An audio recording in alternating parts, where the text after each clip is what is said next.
caught in the rain without an umbrella while transporting new plant specimens from the lab. My white button-down clung to my skin. The sound of my arrival made Alex turn his wheelchair toward me. The man who usually greeted me with cheerful inquiries about my research sat silent today. I carefully set down the seedlings and ducked into the bathroom with fresh clothes. Strange holographic captions suddenly flickered across my vision.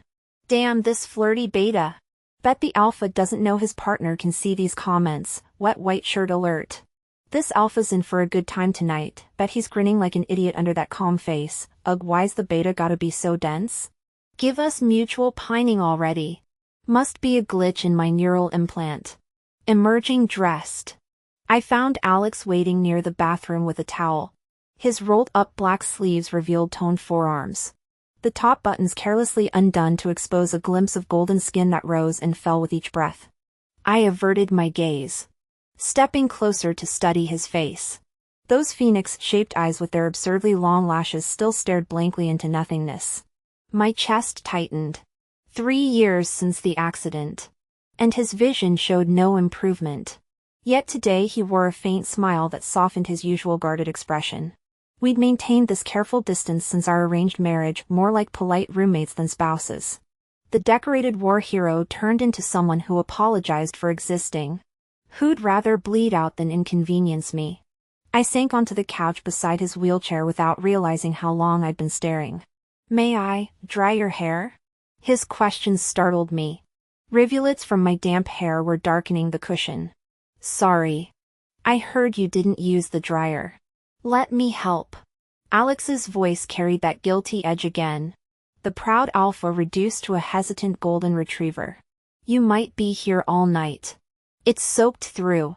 If only I could see properly. His sigh ghosted over my neck. I'm making trouble for you again. No. Not at all. I grabbed a floor pillow and knelt with my back to him, positioning myself at wheelchair height. The silence stretched until I asked, should I move closer? This is fine. His breathing hitched. New captions bloomed in my peripheral vision. Frowny face living the dream. Alpha? Beta hubby of the year over here. Fake helplessness from Mr. Mason. I see, same energy as my ex-TBH. PSA, this is textbook alpha seduction tactics. Heat flooded my cheeks as Alex's towel began gently squeezing my hair. His knuckles occasionally brushed my nape, lingering just a heartbeat too long each time.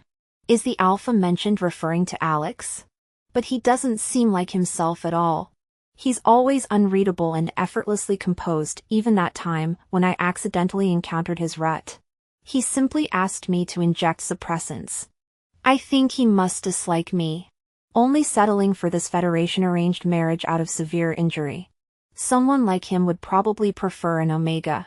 Alex paused mid-motion, his slightly warmer fingers brushing my earlobe. My body shivered involuntarily. Alex? I wanted to check if your hair had dried. My apologies for overstepping. He withdrew his hand smoothly, took the towel, and wheeled himself back into the room. That calculated politeness. Maybe he only sees me as a housemate. Sighing, I transplanted new saplings into the greenhouse. My mother had been a brilliant botanist who died young. Unlike her, I'm mediocre at best, just a low-level researcher at the Federal Research Institute. The thriving plants soothed me as I loosened soil around their roots, losing track of time until a loud crash came from Alex's room. I found him shirtless when I burst in, breathless from running upstairs. Sunset through floor to ceiling windows outlined his tense silhouette against the headboard. His sweat-dampened scent patch curled at the edge, exposing raw skin. Forgive the inconvenience. His gravelly voice strained as overwhelming pheromones made me stagger. The retinal feed exploded with comments. His pheromones are raging, yet he's worried about hurting his partner. Crying face. Betas can't smell it, that's why she's still standing. LOL. Muzzle? Savage move XD. Don't panic. I'm muzzled. His labored breathing filled the space. Emergency suppressants, third cabinet on the right. Kneeling through the dizzying haze. I fumbled for the injector while chat messages about tea-scented alphas and cinnamon roll betas blurred across my vision. My wrist barely missed the floor when scorching fingers closed around it, pulling me into his burning embrace. The rasp of labored breathing grazed my ear. "Mr. Mason, you're suppressant," I reminded him, my lower back pressing against his feverish palm. Calloused fingertips from years handling firearms skimmed beneath my shirt hem, sending unfamiliar shivers down my spine. The metal mesh of his muzzle left crimson imprints along his jawline.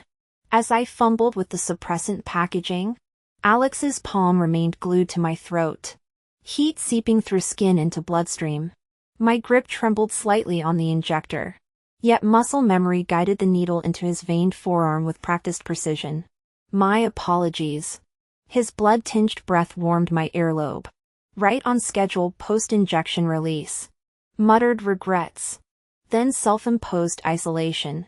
Soon he'd revert to that polished detachment. I forced my standard awkward smile. "No problem, Mr. Mason. I'll take my leave now." I slipped from his arms before he could finish. Door clicking shut behind me. Shirts? Unspoken words? Suspicion quailed in my gut as I yanked open the bathroom door. The laundry basket held traces of damp soap fragrance, but the rain-soaked white shirt had vanished. My brain short-circuited, thoughts churning all night. Next morning found me nursing dark circles at breakfast. During ruts. Alex never allowed proximity beyond suppressant administration.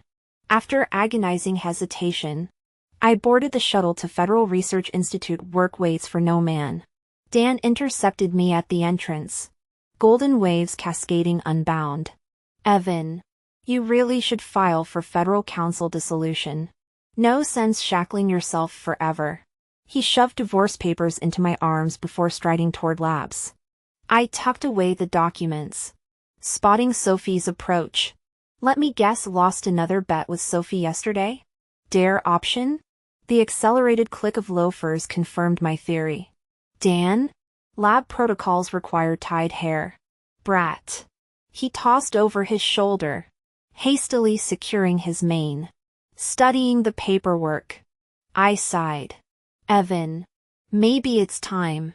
My wrist calm showed no anomalies, leaving those cryptic comments unexplained. The marriage farce began as my foolish fantasy, the kind even pulp romances would scorn nowadays. This was an accident. I rushed to sign the consent form before the Federal Council of C2 Colony matching contract deadline without asking Alex's opinion. He'd been unexpectedly injured, and his subordinates informed me that Captain Alex Mason needed specialized medication still under development. Only participating scholars and their families had access. My mother happened to be among them, so I agreed without hesitation, without knowing his true feelings. This had always been my selfish desire. I'd known Alex since he was a student at the Federal Preparatory Military Academy of C2 Colony, while helping my mother cultivate new strawberry varieties in experimental fields near his campus. I'd occasionally spot him. Perhaps our berries were too irresistible. Cadet Alex reported to our fields like clockwork every morning for 2 weeks during his runs. More punctual than me, the actual researcher. Given the Academy's strict schedule, he must have really loved our strawberries. What rookie researcher wouldn't appreciate someone valuing their work so persistently? I secretly resolved to gift him berries from our mature crops. Distracted by these thoughts, I walked straight into a glass partition while carrying lab reports. That night, my mother applied herbal liniment before I slept, though the bruise remained alarming. Next morning, while compiling data in the fields, everything seemed normal. The strawberries showed promising growth cycles, decent yield, and low soil requirements. Farmers would benefit greatly. Smiling at the thought, I completely missed Alex standing at the plot's edge. "Are you hurt?" His adolescent voice reminded me of blushing pink strawberries. Dressed in a camouflage tee, sweat droplets trailed from his temples to the tip of his nose. Sincere concern focused on my bruised arm. The purple-green blotch looked worse than it felt. Social interactions always flustered me. Blushing fiercely, I hid behind my clipboard. "It's nothing serious. Thank you." "Strange." He never initiated conversations before. If you don't mind, wait here this afternoon. I'll bring medicinal rub. His slightly feverish body heat and striking features left me dazed. I nodded dumbly, only slapping my thigh in regret after he left. Damn it! Forgot to ask his name. I broke that promise regardless. Mother got emergency recalled by the Federal Council of C2 Colony that night. During the interstellar flu pandemic, she and other scientists worked round the clock on vaccines. Later, she contracted the virus herself. 3 months later, she was gone forever. I buried myself in the lab, continuing my mother's unfinished work. When the flu subsided and I returned to C2 Colony, that young man had vanished without a trace. Maybe he'd already forgotten me.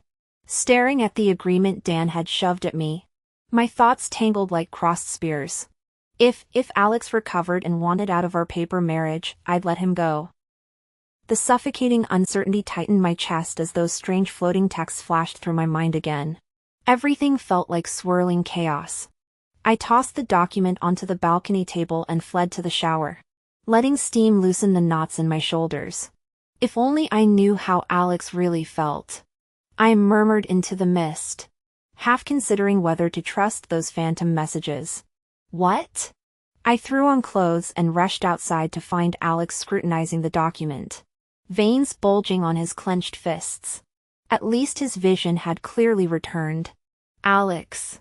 Let me explain. I edged closer only to be yanked into his arms. My face pressed awkwardly against his collarbone. Don't leave, he rasped, voice cracking. I messed up. Should have told you sooner. Warm droplets splashed my bare arm. Since when did this 6-foot-something soldier turn into such a weepy mess during ruts? Sweetheart, you won't sign this, right? Red-rimmed eyes pleaded up at me through damp lashes. Any resolve I had melted faster than snow in July. Tracing his tear tracks only made more fall. When did your sight return? I asked softly, carting fingers through his disheveled hair like soothing a distressed mastiff. 3 months ago. You still want out? His voice hitched. Because you never what? Never called me husband. Always Mr. Mason. I couldn't help laughing. Who knew stoic Alex became this clingy during ruts? Feeding the agreement into the shredder. I barely registered being swept into another embrace until his whisper tickled my ear. Last month, when you offered to bathe me. The memory of his drunken limp excuse made me sweat his chest. You faker. He nuzzled my neck unrepentantly. Worth it to see you blush. What kind of mess is this? I resisted turning around. And your leg's completely healed now? My tone carried an edge of accusation. Been fine for ages. Alex replied with his usual obliviousness, promptly scooping me up for a spin. Perfect. Rising on my toes, I mischievously pinched his cheeks, giving them a rough rub only to have both my wrists captured. He stared straight into my eyes, grinning, and before I knew it, I was trapped in his embrace, my troublesome hands naturally looping around his neck. My brain short-circuited the entire time until he deposited me on the bed. When he first hugged me, it wasn't Cupid's arrow hitting me, but a whole barrage of them until I was dazed. The man beside me breathed softly against my exposed nape, those shimmering phoenix eyes gazing up pitifully. I've never held Evan during rut before. He murmured. You always leave after administering suppressants. There's always another experiment. Alex. I never knew you could be such a sweet talker. Can I make it up to you now? As a beta, I couldn't fully comprehend an alpha's rut. No scent glands to mark him. No ability to smell my partner's pheromones, just awkward silence and clinical solutions. That familiar ache of inadequacy resurfaced until unfamiliar warmth bloomed on my forehead. I froze as Alex cradled my face, pressing solemn kisses to my brow. This is enough. My heartbeat thundered as he settled me against his chest, warmth seeping through the cracks in my defenses. Dan, do alphas exhibit unusual behaviors during rut? Like, acting affectionate? I watched Alex's sleeping form through the greenhouse glass. Your Sophie gets clingy. But you're a beta. Dan's voice crackled through the calm. Suddenly he gasped. Wait, are we talking about what I think we're talking about? Arranged marriage to actual romance? Your majors finally. Dan. All right. All right. It's rare but not unheard of, usually stems from insecurity and needing their mate's reassurance. Just be fully present for your soldier boy. P.S. I've cleared your schedule for the week. Enjoy your newlywed glow. A week? A whole week? The calm went silent. Moonlight filtered through shifting clouds as that old, suffocating doubt tightened around my throat. Mom, am I worthless? I can't even believe someone would love me now. You must regret adopting me. Ordinary feels like a sin in this world of prodigies and luminaries. Though the Federal Council of C2 Colonies Constitution guarantees equality regardless of secondary genders, every social transaction still reeks of pedigree calculations. The moonlight poured down unabashed, its silvery glow carrying an indescribable solitary courage. My peripheral vision caught the lime liquor Sophie had brought from Lanfaxi. I pulled the cork and drank deeply. The pale golden liquid trickled from my lips down to my chin, neck, wandering across collarbones before disappearing beneath rumpled fabric. The door stood ajar. In the unlit dimness, I could only hear lust heavy panting and my own drumming heartbeat. Alex, why are you clutching my shirt like that? I murmured against his collarbone. You'll wrinkle it. It'll take forever to iron out. The air thickened with cloying sweetness. My head throbbed like a vat of bubbling osmanthus dumplings. When I stumbled onto the bed, something warm and resilient enveloped me, sweat slicked, tempting me to taste. Truth be told, Sophie's liquor burned too fiercely. Not only did I lick, but I nipped at that prominent bulge in his neck. The body beneath me shuddered. I couldn't tell whose breathing grew more ragged, his or mine. Alex, if we're to divorce. My words dissolved into the wet heat of his mouth.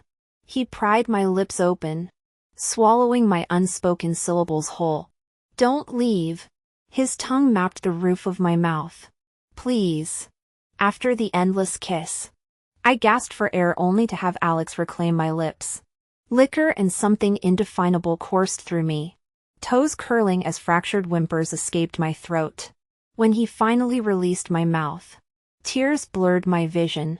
Through the floor to ceiling windows, fractured moonlight, or perhaps the scalding weight of his gaze warped in the humid haze. Evan? His thumb brushed my damp eyelashes. Is this okay? I nodded blindly. I'd let him do anything tonight. What did this mean? My fogged mind struggled. If this was guilt, it felt too intimate. If insecurity, too absurd. When he flipped me over, pressing in with measured thrusts, my back arched into impossible angles. Each movement carved fresh contradictions between us, veteran and civilian, alpha and beta, husband and whatever we'd become. The grandfather clock's ticking dissolved into white noise as we rewrote our unspoken rules in sweat-slicked braille. The gasps and moans between my clenched teeth threatened to spill out. I bit down on my knuckles, reducing the sounds to choked whimpers.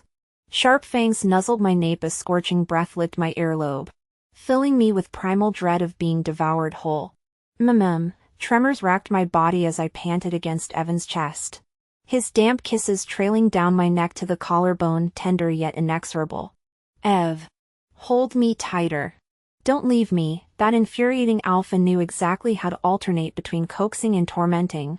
My attempts to respond dissolved into fragmented whimpers.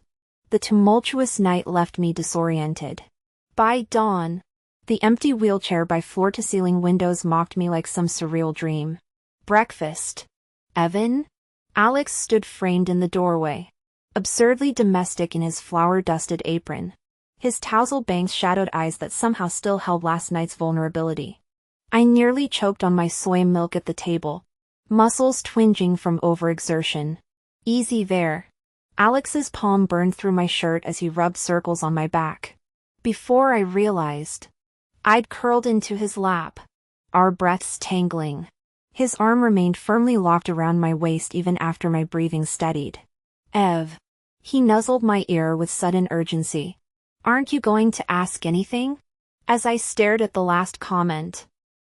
Alex misinterpreted my silence. I feared you'd leave. His lashes fluttered wildly. Your kindness always felt clinical. After everything, I didn't dare hope for more. The morning sun gilded the greenhouse saplings like amber preserves.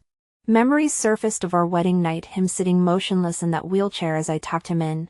Moonlight stretching his shadow into an impassable chasm. You wouldn't even spend my rut with me. His bitter laugh shook. Should I grovel for scraps of your pity?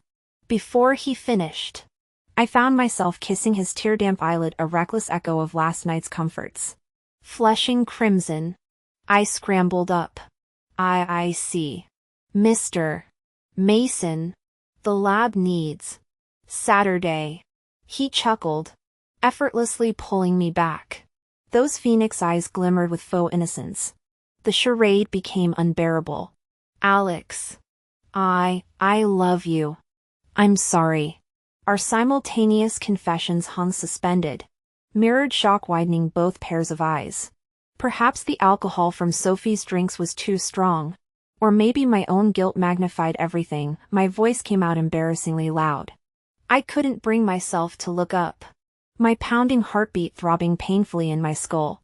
The silence stretched. Look at me, Evan. Cool fingertips tilted my chin upward. Alex had always played the role of a gentle, fragile, restrained partner since our marriage. This uncharacteristically dominant demeanor shocked me. His gaze raked over me like a predator toying with its prey. All sharp edges and coiled tension. I want the truth. His calloused thumb dragged across my lower lip in hypnotic circles. Those dark eyes glinting dangerously.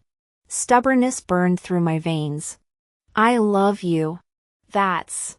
The rest dissolved as his mouth crashed against mine. The alpha kissed the corner of my lips with trembling reverence, dismantling my defenses effortlessly. Hot tears spilled over as I gasped. Enough, my palms pressed uselessly against his chest. Trapped as I was in his embrace. And you? My voice cracked. What does this mean to you, Mr. Mason? Alex's cheeks flushed crimson, pupils dilated with raw hunger. He caught my trembling hand, pressing a worshipful kiss to my knuckles. Which part concerns you? His thumb traced my earlobe before brushing away tears. Evan, you've always been oblivious to affection, whether on C2 Colony or here in our home. He smoothed my disheveled hair tenderly. I love you. The soft kiss he left on my forehead scorched deeper than any passion. Wait for me upstairs? Numbly ascending to our bedroom. I counted erratic heartbeats. Direct declarations from one's mate could short-circuit any rational thought. Sunlight filtered through the greenhouse, casting dappled jasmine shadows across the quilt. When the 21st blossom silhouette trembled, the mattress dipped beside me. Something cool slid onto my ring finger, a band carved from battlefield jade. Salvaged this during my first combat deployment. Alex murmured. Planned to propose if I survived. His shy smile gutted me. The crash changed things. But perhaps fate knew better. Tears fell faster, since when did betas leak like broken faucets? I swiped angrily at my face. How many of my sweaters did you hoard? Exactly? The choked laugh he muffled against my palm tasted like promises. Seeing Alex's ears turning red ignited a flicker of pride. 2 things. Why? One was the wedding suit. Back then, I thought maybe I'd see you in it someday, could imagine our ceremony just by staring at that fabric. The other was the shirt you soaked rushing home in the rain last week. Rarely had I witnessed this youthful side of Alex, bashful, earnest. A mischievous urge to press him surged.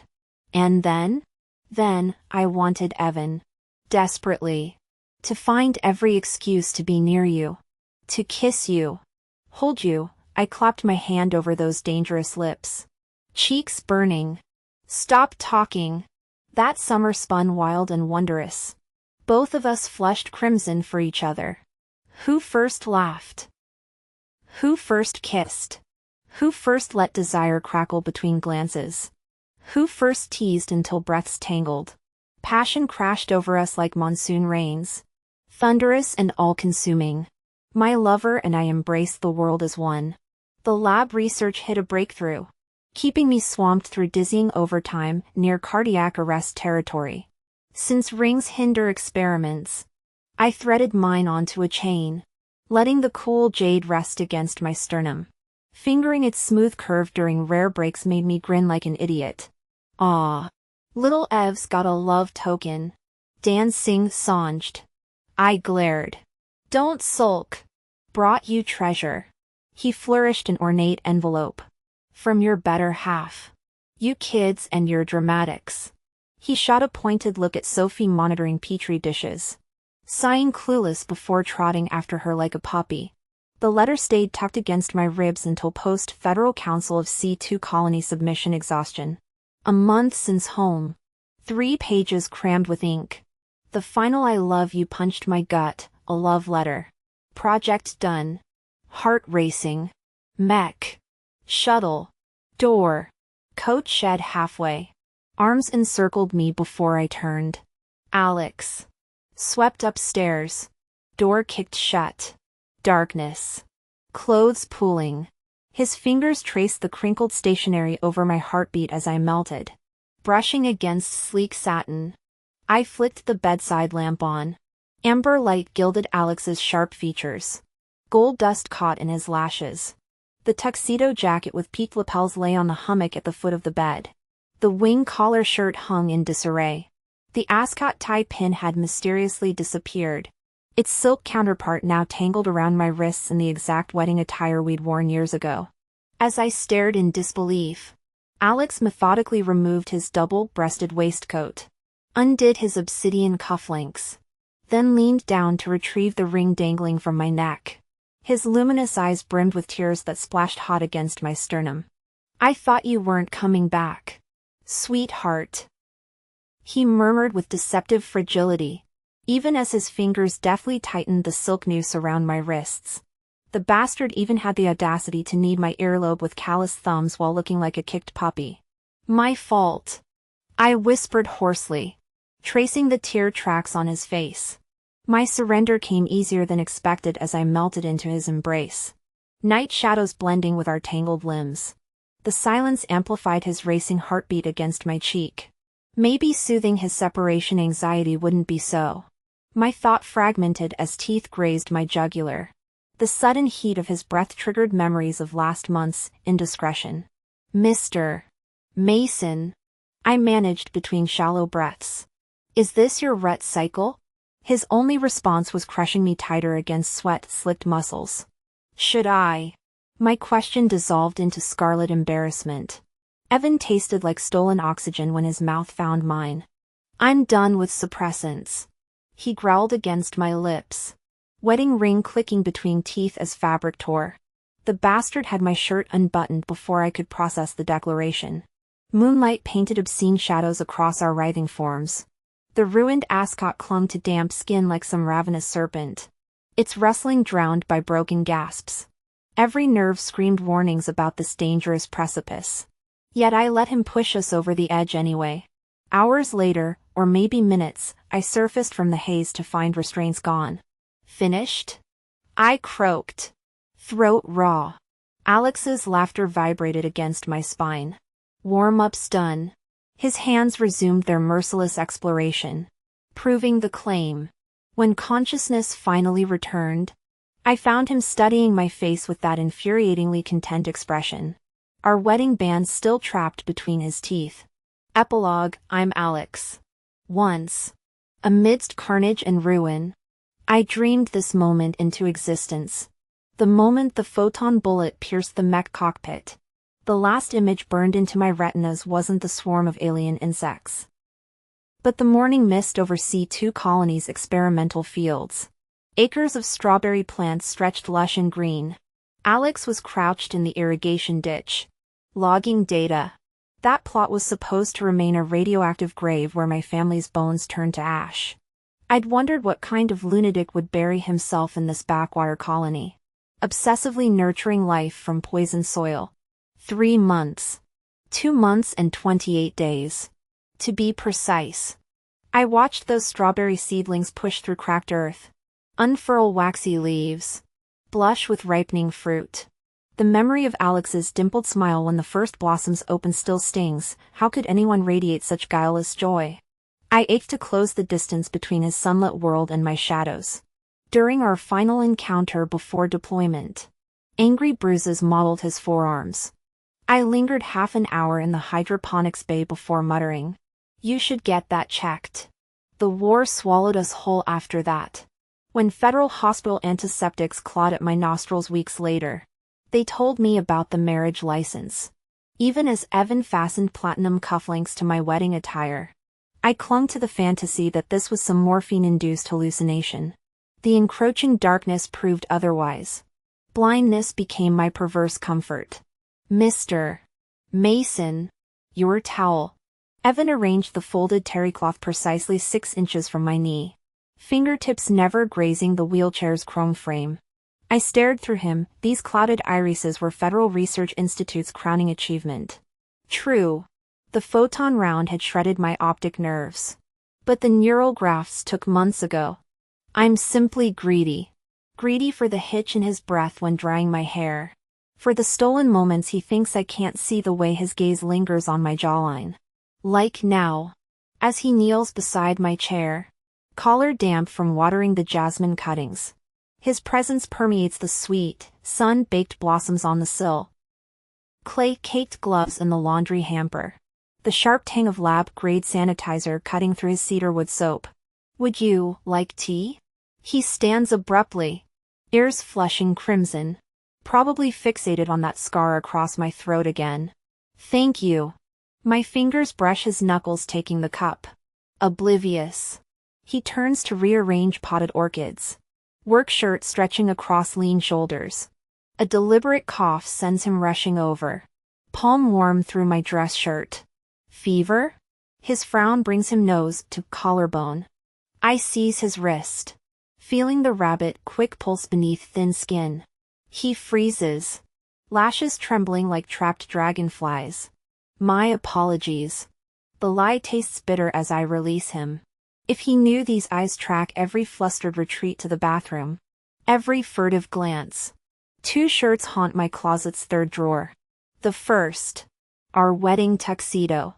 The second holds last week's storm, him drenched from shielding seedlings. Cotton plastered to his spine, rainwater snaking down the dip of his lower back.